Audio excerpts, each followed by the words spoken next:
Hello everyone, welcome back to the Kectil YouTube channel. Today we're excited to feature Abdulhameed, a young leader from Nigeria whose journey beautifully blends engineering, innovation, and social impact.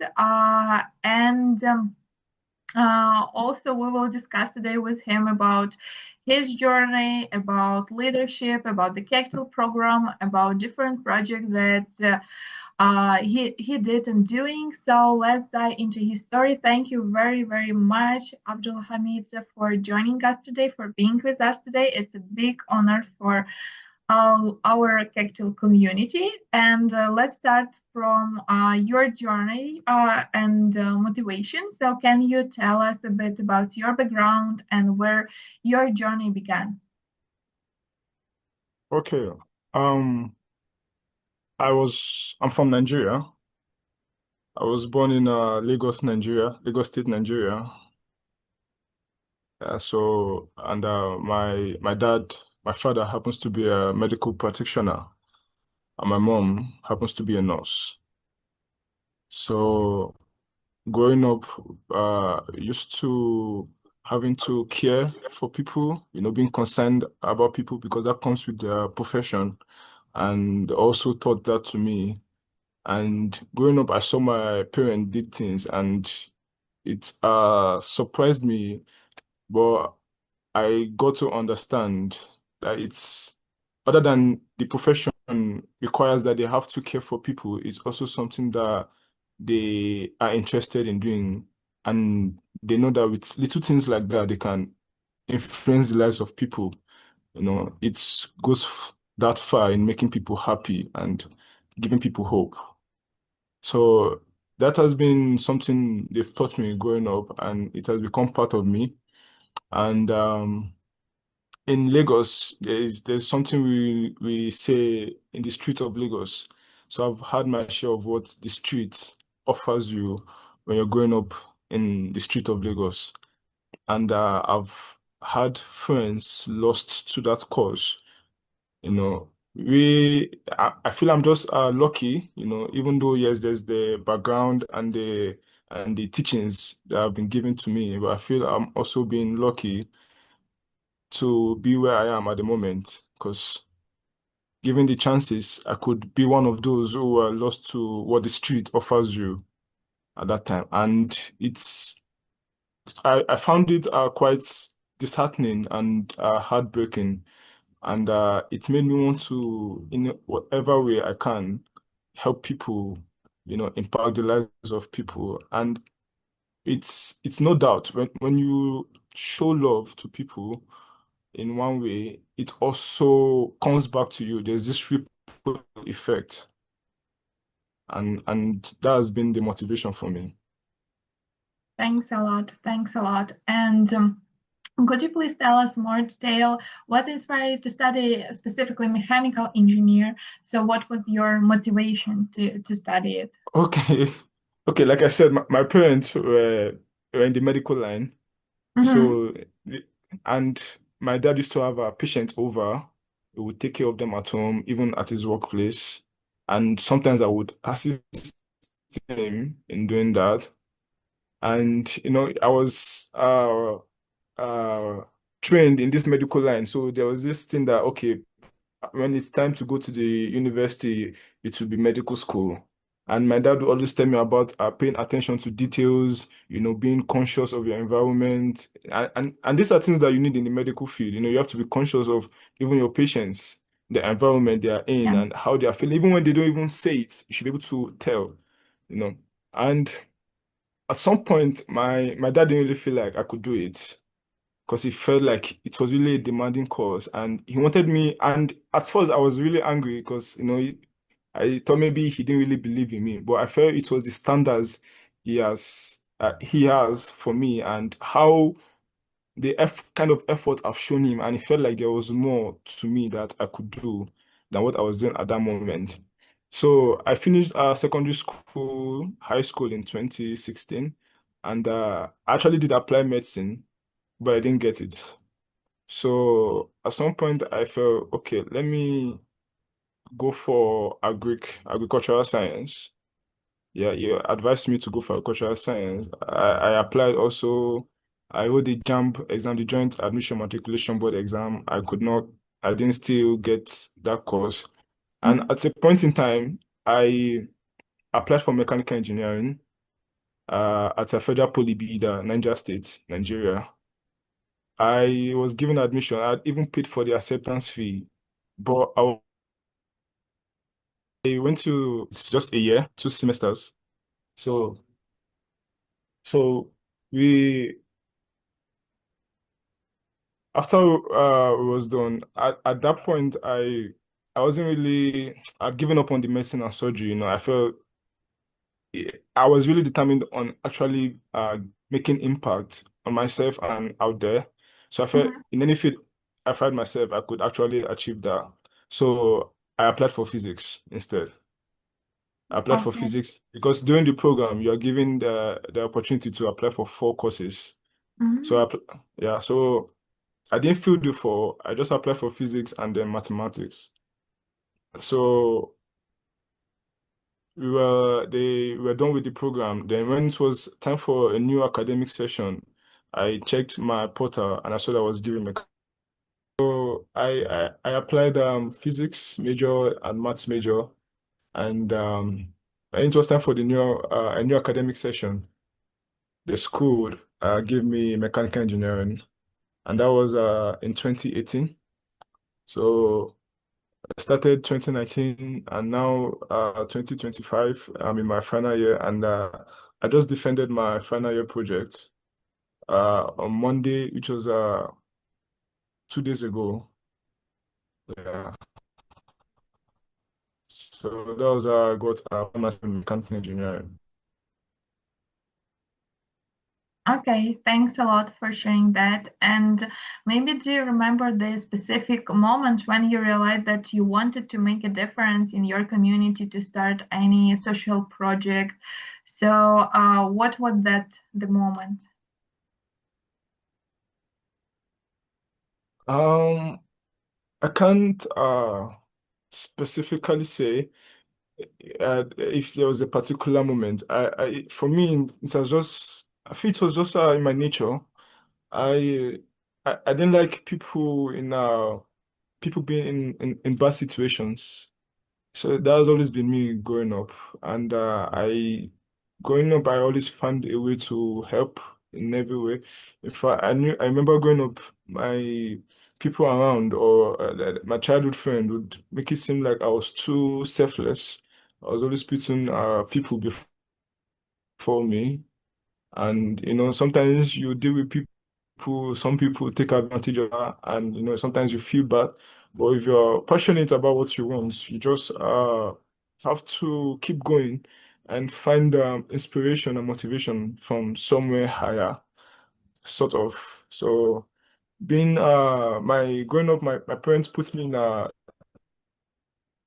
a Arabic school uh, uh, an Arabic school where I learned the teachings of Islam and also I learned Arabic language and how to read the Quran and and that and memorize the Quran also.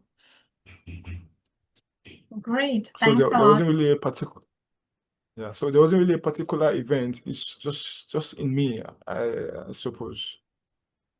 Okay, I got it. Thank you very much for sharing that. And let's move on to discussion about education and innovation as well. So we already started to talk a bit about that. You shared some information about your study. Thank you very much for that. And once I've been preparing for today's interview, I saw that uh, in your final year project, there was the part about weather management. So why weather management and what makes it innovative? So could you tell us a bit more and what is that? So our viewers will be so happy to hear it from you. Okay, so we decided to work on a cloud-based. At first, when we were told we'll be doing a final year project, I had a few friends. We had grouped one another, and we wanted to work on a robotic arm. Yes, and because the year before that, we had found ourselves in N Hub, Nigeria. where we learned about embedded systems and IoTs, Internet of Things. And we felt, okay, maybe we should just do something. But then that's out of the need skill, like to show what you have learned with having to work on the robotic arm. But at the time when the department, as the mechanical engineering department, sorted us into group, I found myself in another group also, group of 11. And we came with our project proposal. We went to meet our project supervisor, and he said to us that he was working on something similar to our project, and we want us to do something close to that about weather and making it cloud-based such that it can be accessed even in remote areas and that. And we I said, okay, me personally, when he said that, he said he's not really imposing it on us. I said, well, I wouldn't mind because for the fact that he's ahead, he's got the expertise and the skill. It would be nice if we could work on something that he will be able to lead us through and tell us what to do, the do's and don'ts. So he suggested, okay, let's make it solar and wind power. So when we went to defend the proposal, the panel of judges were, would it be feasible and that? So we decided to downscale to a cloud-based weather management system. And I saw reason in that because we were actually solving a problem. We're actually solving a problem.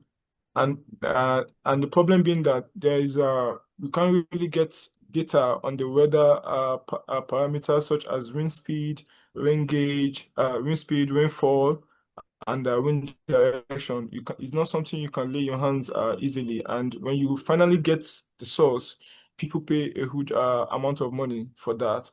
And also, plus the influence, the importance it would be to our department having such a station, a mini weather station with us. So that was why we decided to work on the cloud-based weather management system. Thank you very much for sharing that. And have you faced any obstacles as a student innovator, and how did you overcome them? If I faced any obstacle as a student, Yeah. is that well, studying in a federal institution in Nigeria, and if you're not with one with so much resources, say financial resources like that, you face lots of challenges. Financially, the hardship that comes with studying, especially with having to feed in, um, and you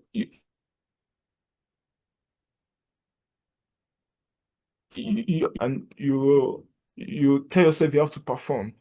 Sometimes students here down here face a lot, and it's not like they don't want what's best for them, but they don't have the capacity. It is like a lot of hardship, but some people are naturally strong and they'll excel, and some people are not that strong and they fall below. So the system itself really, really it tests you. It tests you. I remember in after the 100 level, when we got into 200 level, it's everything seems so random for me because we were doing this. You are going for classes. You're waking up in the morning. You're going to by 6 a.m. You're coming back by 6 p.m. You have to make something to eat. You have to study at night, and it was like that. And sometimes we even have classes on weekends also, and you have to go very early in the morning and come back late at night towards 6 p.m. for instance.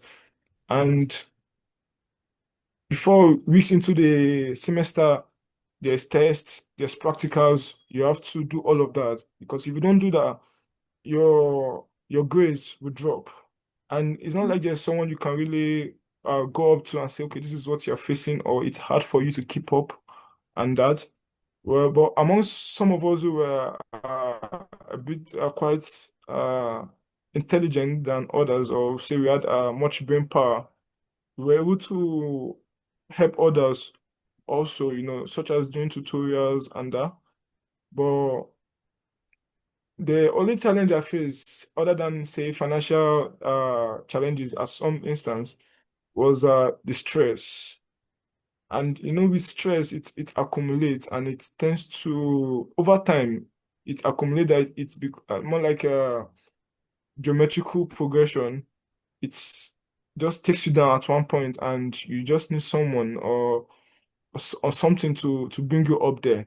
So I found myself with good friends, good people, even in, for instance, my 200 level, 300 level, 400 level, when it felt like I was exhausted, they made me understood that, they made me understood that, sort of they're looking up to you here. And if you're not here for us, and how are we going to proceed? And like, more or less like they needed one to be there for them. And they're also reassuring that they'll also be there for me in any way possible.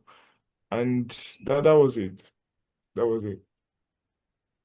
Thanks a lot for sharing. It seems like the same situation we have in my country. I am from Ukraine, so in Okay. one of the universities, Ukraine. Oh, yeah, it is the same, but in others, of course, it's more like more challenging from my side. From another side, it is, you know, less challenging. So like mostly the similar situation.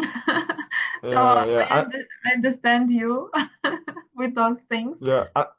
And also because my parents were in Lagos State, and I was schooling in Plateau State. And from Lagos to Plateau State on road by road is about 16 hours journey.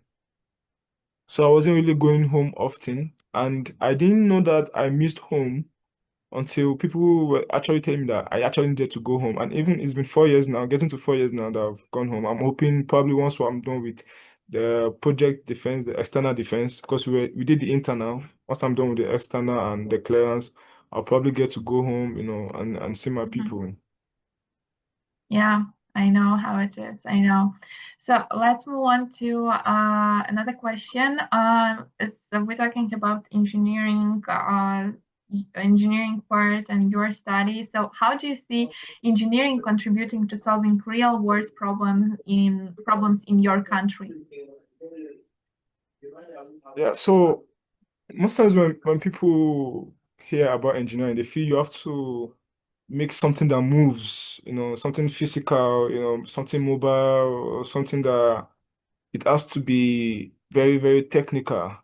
And one thing I've learned from the discipline of engineering is it, prototypes don't really have to be physical, they can also be abstract. Mhm. And I've come to understand when you actually look at it, engineers are people who drive change in communities. Even when you look back at history, for instance, people like Isaac Newton, Nikola Tesla, you look at Da Vinci, for instance. Not they, they may not have been engineers by profession, but when you look at the way they did things, the details, how they paid attention to details, how they took from where you had abundant resource and brought it to somewhere you have the least resource, and use it to solve the problem of people so they can acquire their needs. I feel that for me, that is what engineering is. Thanks a lot. And how do you think what role young engineers can play in Africa's development specifically?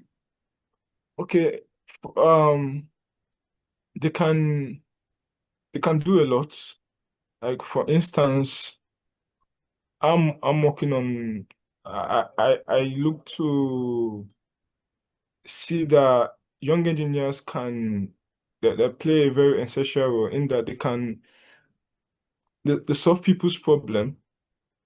They solve people's problem, and rather than going to make something complex, trying to be very so innovative or trying to impress people, they should find a way to make things simple. And that is the basics in engineering design, simplicity over complexity. You have to make things simple for people so that they can adapt to and carry people along.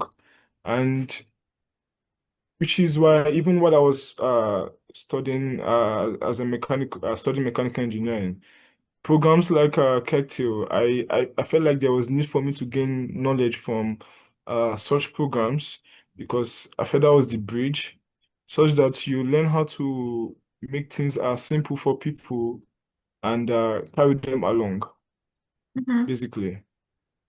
Yeah, and that is what drive change, and that is how young engineers can make change in their society, such that whatever innovation you're coming with is so simple that even the layman can use it.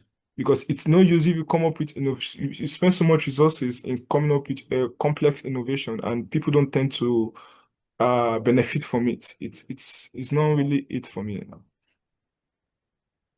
Thanks a lot for sharing that. It's, you're bringing really important points into these discussions, and I believe a lot of young people that will watching this video, they will think and maybe do some difference, of course. And talking about difference, yeah, I just moving smoothly to a part of discussion about the Kectil program. So, how did you first learn about the Kectil leadership program? Okay, so I I I got the motivation to do things like this from a friend, Smart Israel. That's his name. CEO of Smartel here in Jos, Nigeria, and Rwanda. So we were in the same faculty, but he was doing civil engineering. And like I said, in 200 level, everything seemed so much for me. And I was just doing things because I just had to. Yeah, smart Israel. That's his name. So he said I could go on to platforms like Opportunity Desk. You know, he himself was in a program at that point in time, and he did an online seminar, uh, something on 22 in the year 2022. So, and I was also a participant in that, and I did learn a lot, you know, it just made me realize that when you're feeling down, sometimes all you that is required is for you to do for people, and that feeling alone is enough to rejuvenate someone. So, and on I think about last year, 2024, last year, I was on the website Opportunity Desk, and I saw the Kectil was taking in people, and I just applied and did every requirement that was needed. Thanks a lot. And what was your experience like as a 2025 Kectil Fellow, and what were the most valuable lessons you took away from the Kectil program?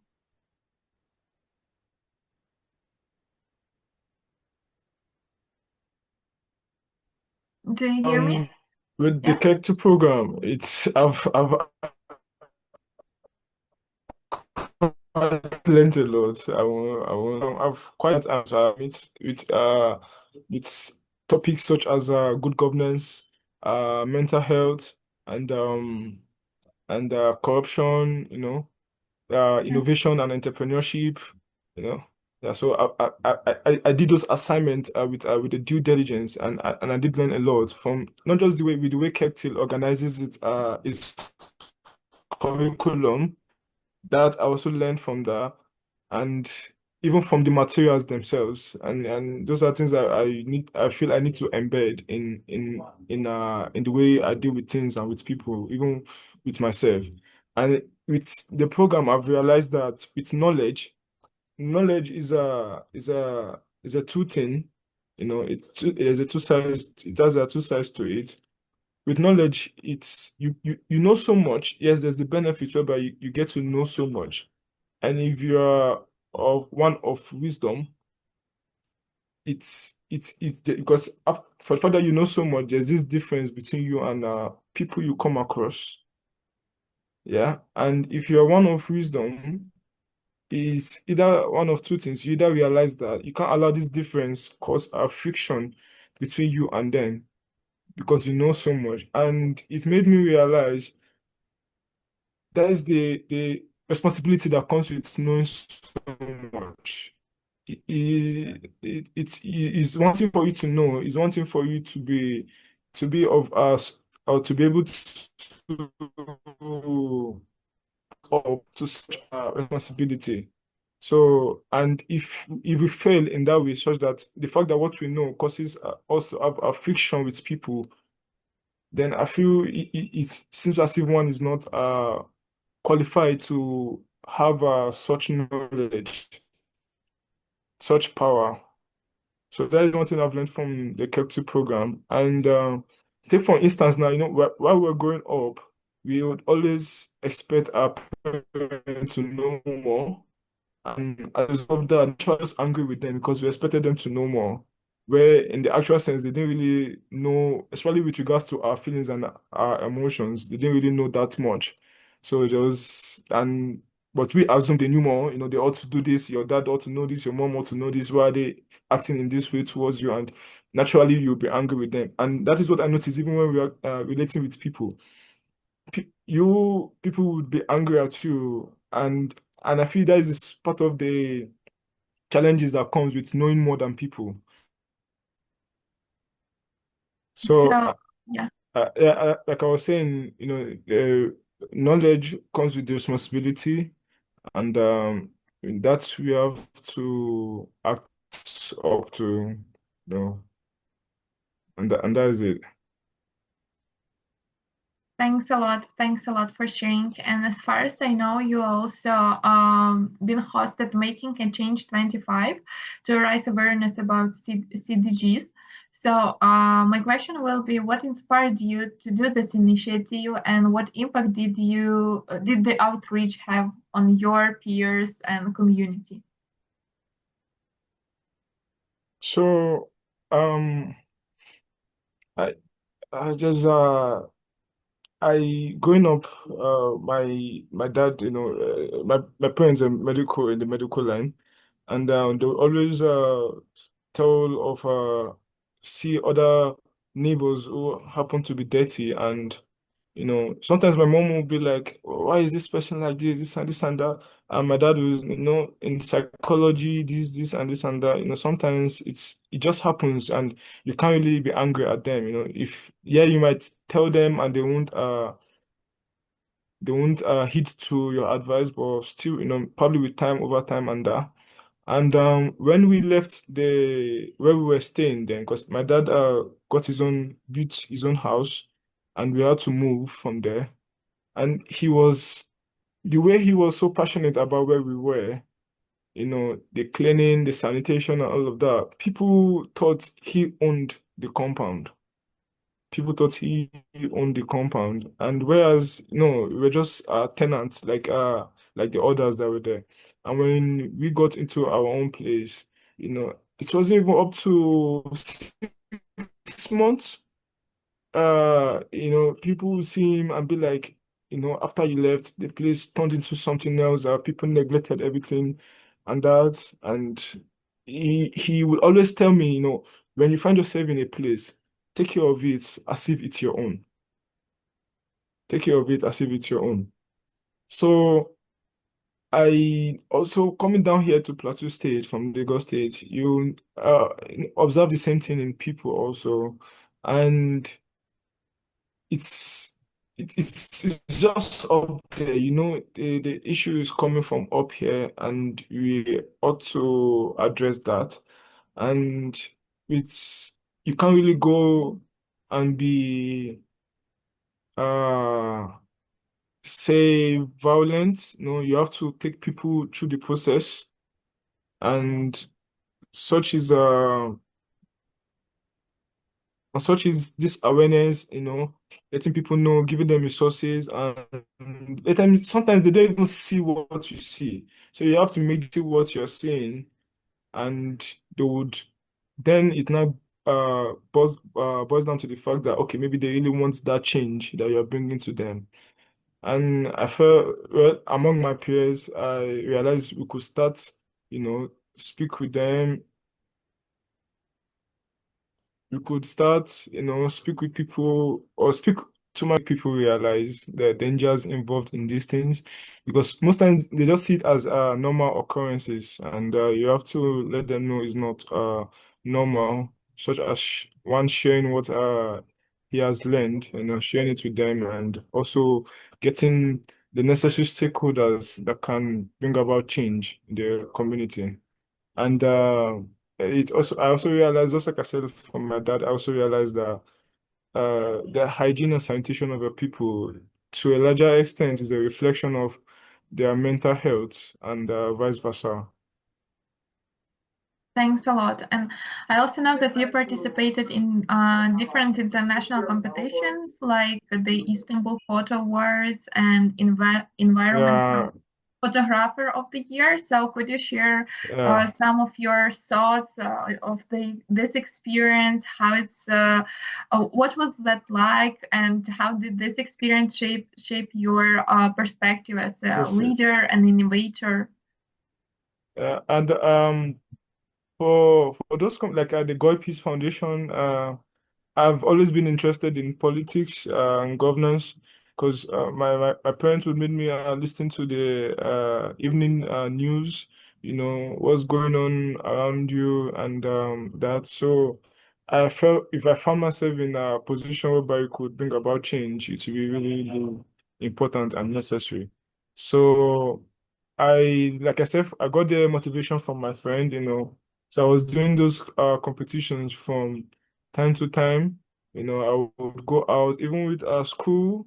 It wasn't really, really easy, but I was just determined to in doing those things. And funny enough, I never really won one per se, but I still went on to participate. But I was happy that I found it like a way of expressing myself, and I knew it's the benefit. It's something that would accumulate over time, and I'll find myself in a position whereby all what I've learned from those process, I'll put it in there. Thanks a lot for sharing that. And we almost finalized today's discussion, but I still have a few questions, just quick ones. So my first question will be, what motivates you to keep going even when the things get tough? So do you have some secrets or any insight that you got and you would like to share with other young people as well? Okay, for me, when things get tough, I just look up to the Almighty. So I just to him and ask him for strength, wisdom, and motivates me because we are, yes, you find it among humans, people who can motivate you, but I feel when you have something higher, it really is important for me. And how do you balance your study, leadership activities, and your personal life? So is it with some challenges, or you already learned how to balance it? So how is it? I won't say I don't know if I've been able to strike a balance, but I just tend to show up. That's just the thing, especially if it requires that I have to be there. Like before I came for this interview, I was out working with my boss, and I left his place at about 45 15 minutes to 3, and I knew I had a meeting with you by 3:30, so I had to go home, refresh and get ready again. So I won't say I won't come out and be like, yeah, I have everything all sorted out and this and that. No, I just say I don't know, it's just strength, and motivation. I just try and be there whenever it requires for me to be there. And I hope I keep getting that energy to do so. Thanks a lot. And if you would have unlimited resources for starting any project, for solving any problem, so what would it be and why? Um, any project I would love to work on will be something that is pertaining to the mind. Yes, because and that is why I'm focused on mental health. I'm focused on empowering the minds of people. because that is where it starts from. Like one thing I've learned from is they say genetics loads the barrel, environment pulls the gun, pulls the trigger rather. Genetics loads the barrel, environment pulls the trigger. So, and within that, within the genetics, between the genetics and the environment, you have the mind there. So, and you that was something that I would want to work on, and that is why, and I feel that is what can actually come about change. A sound Thank you. mind. Yes. Thanks a lot. And my last question will be the traditional one that we usually asking on our interviews. It is, what message would you like to share with young people around the world who are watching our video today? Um, One message is we are not really that different from one another as humans, regardless of the boundaries we have created, say in within countries, with all of these classifications and uh tribes and clans, yeah. And those are just means of identification as far as I'm concerned. Just as you are from Ukraine, it's a way of me identifying you, but it doesn't change the fact that you are human and I'm also human. And as human, that is what we should have up there in our head, that this person is human and we should treat them right. Thanks a lot. Thanks Not a lot. just that, and not just that, also as human, it's for the fact that we have higher intelligence. It's only fair that we extend what is good, not just to people, but also to things around us. Thank you very much for sharing that. And thank you, Abdulhameed, for sharing You're your welcome. inspiring journey with us, for your time that you're being today with us. And your story is a powerful reminder for our viewers of how passion, leadership, and innovation can come together and create real impact. So we're excited to see where you pass this next, and we know your dedication to engineering community and youth empowerment will continue to make a difference. So thank you very, very much for the job that you're doing. And for our viewers, I want to remind that if this conversation inspired you, don't forget to like, subscribe, and share this video with your friends. And please don't forget to click on the bell on our YouTube channel for getting more stories from young leaders shaping a better future. So thank you very, very much. Thank you, Mr. Alexander Fomin. I'm really grateful for you having me on here. Thank you very much.